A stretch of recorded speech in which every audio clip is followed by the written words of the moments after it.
حضرت علی نے فرمایا، احمق اپنے شہر میں بھی پردیسی ہوتا ہے اور اپنے عزیزوں کے درمیان بھی ذلیل ہوتا ہے۔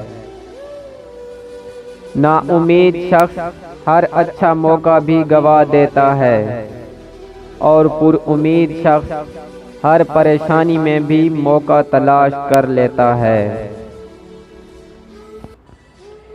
اس شخص کو دوست مت بناؤ جو کسی محفل میں آپ کو شرمندہ کرے، چاہے وہ مذاق میں ہی کیوں نہ ہو۔ میں تو تمہارے درمیان ایسا ہی ہوں جیسے تاریکی میں چراغ ہے کہ اس کے پاس آنے والا روشنی پاتا ہے۔ جو شخص ہمیشہ تمہاری خوشی چاہے، اس کا اداس ہونا تمہارے لیے فکر کی بات ہے۔ کوئی تمہارا دل دکھائے تو ناراض مت ہونا، کیونکہ یہ قدرت کا قانون ہے۔ جس درخت کا پھل زیادہ میٹھا ہوتا ہے، لوگ پتھر بھی اس کو مارتے ہیں۔ اس سے ضرور معافی مانگو جسے تم چاہتے ہو، اسے مت چھوڑو جو تمہیں چاہتا ہے۔ اس سے کچھ نہ چھپاؤ جو تم پہ اعتبار کرتا ہے۔ غریب پر رحم کرو، کیونکہ غریب ہونے میں وقت نہیں لگتا۔ زبان سے نکلے ہوئے الفاظ جسم کو نہیں، روح کو زخمی کرتے ہیں۔ بہترین ذخیرہ وہ علم ہے جس پہ عمل کیا جائے، اور وہ نیکی ہے جو جتلائی نہ جائے۔ منافقوں کی ایک پہچان یہ ہے کہ وہ اپنے لیے تو راستہ آسان بنا لیتے ہیں اور دوسروں کے لیے پریشانیاں پیدا کرتے ہیں، اور منافق شیطان کا گروہ اور آگ کا شعلہ ہے۔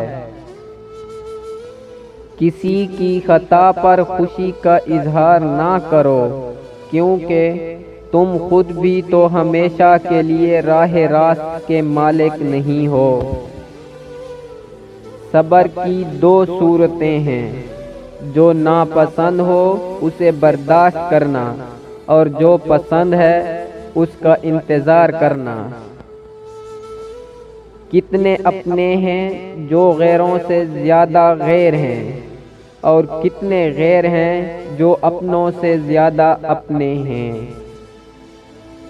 دنیا میں وہی لوگ سر بلند رہتے ہیں جو تکبر کا تاج دور پھینک دیتے ہیں۔ انسان کو اچھی سوچ پہ وہ انعام ملتا ہے جو اسے اچھے اعمال پہ بھی نہیں ملتا، کیونکہ سوچ میں دکھاوا نہیں ہوتا۔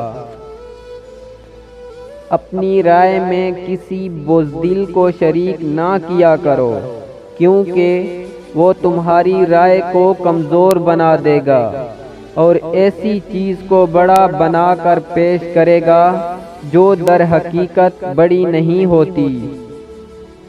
صرف مال کا ہونا رزق نہیں ہے، بلکہ نیک اولاد، اچھا اخلاق اور مخلص دوست بھی بہترین رزق میں شامل ہے۔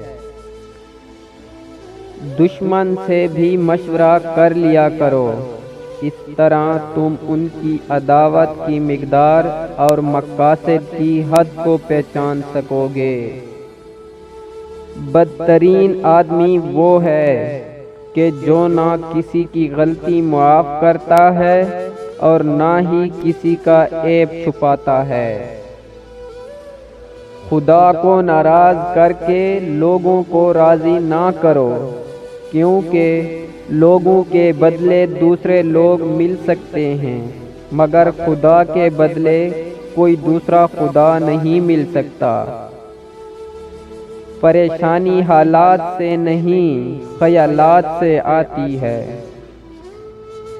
انسان کو ایمان کا مزہ اس وقت تک نہیں ملتا جب تک وہ جھوٹ ترک نہ کر دے، حقیقی طور سے بھی اور مذاق طور سے بھی۔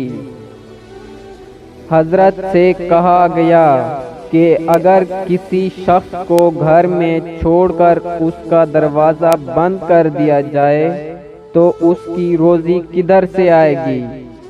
فرمایا جدھر سے اس کی موت آئے گی۔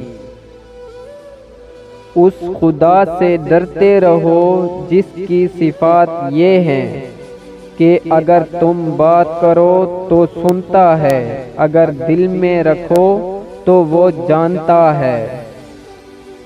دسترخوان میں سے جو کچھ زمین پر گرے اسے کھا لو کہ اس کا کھانا اللہ تعالیٰ کے حکم سے ہر درد سے شفا بخشتا ہے، خاص طور پر اس شخص کی جو اس کے ذریعے سے طالب شفا ہو۔